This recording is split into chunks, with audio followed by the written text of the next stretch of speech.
nali Nyakaro. Erinnya lyange nze nali Nyakaro. Nkola mu kitongole ky'ebyobulambuzi mu Bwakabaka bwa Buganda ekya Buganda Heritage and Tourism Board. Nkola nga kitunzi mu kitongole kino naye mu kaseera kano nkiikiridde mukama wange omukungu Kayaga Victoria Kigundu ataliiwo mu kaseera kano. Naye nga ekisinga byonna olwaleero mbayitidde amawulire amalungi. Amawulire amalungi ge mbaleetedde ga Bannalulungi. Era mwenna nga mubalaba ndowooza bakyala balungi ate nga balina ebintu ebirungi n'obwongo bulungi mujja kubalaba. Nze okubategeeza olwaleero nti enteekateeka zino zatandika dda okuva mu masaza era bannaffe abaleeyo temugamba nti twabadde ne twerondera abantu baffe abantu tubajje mu masaza. Ab'amasaza ab'enjawulo batuweereza abawala abalungi bajje bakikira amasaza gaabwe.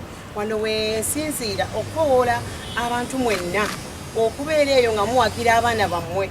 Buli mwana yenna avudde mu ssaza lyonna temumulekerera. Time ey'okuvootinga egenda kutuuka mu mulondi. Buli ssaza namulina okujja wano nga 2 September ye grand finale gwe mukolo okukomekkereza gwe tugenda okulonderamu Nnalulungi wa Buganda ow'ebyobulambuzi era banaasinga be bagenda okugenda batukiikirire ku mutendera oguddako ogwa Uganda yonna. Nkowoola abantu mwenna mujje mugule emmeeza egenda kuba ya $5,000 omuntu wamu wa $5,000 abalala ba $2,000 naye ng'ekyandisinze emmeeza yandisinze essaza ly'e Kabula nsuubira omugulagula emmeeza 10 ab'Ebuddu mujagula emmeeza 2 mujje banne mutuwagira abaana baffe bwe tubawa support nabo beeyongera amaanyi n'okwongera okukola ennyo okulaba nti ne bakiikirira Buganda era omulamwa gwaffe ku mulundi guno twagala omwana avudde mu Buganda yaba atukiikirira ku Uganda ku level ya Uganda yonna twagala abeere Nnalulungi w'ebyobulambuzi naye ng'avudde mu Buganda. Ebintu bingi nnyo abaana bye bafuna singa beeyimiridde nga Bannalulungi beeyongera okubanguka confidence yaabwe yeeyongera beeyongera okumanyika opportunities zeeyongera bayongera n'okutambula mu nsi yonna. So wano wenyimirira nga nkowoola abantu ffenna Abaganda n'abatali Baganda okujja tuwagire Obuganda. Ssaza lya Mawokota era nga neddira nze akabbiro ngaali. Nze Nalwoga Rebecca Kisakye neddira mutima akabbiro Mawokota. Ira bulungi nnyo okuba nga ndi omu ku beesimbyewo ku byobulambuzi.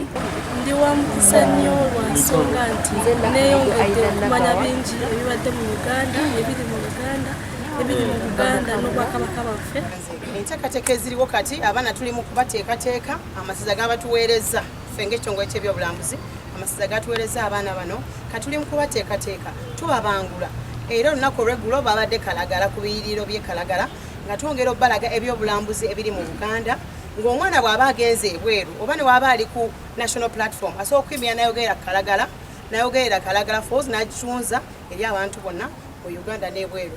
Era n'olunaku olwaleero kyekimu bagenda kulambula sites zaffe zonna eziri wano mu Buganda bagendeko ne mu sites endala era eziri mu Uganda bongere okuzitegeera bongere okuzitunda bwe baba batuuse wali ku mutendera gwe tugamba nga basinze basobole okwongera okutunda Buganda n'ebyayo wamu ne Uganda yonna.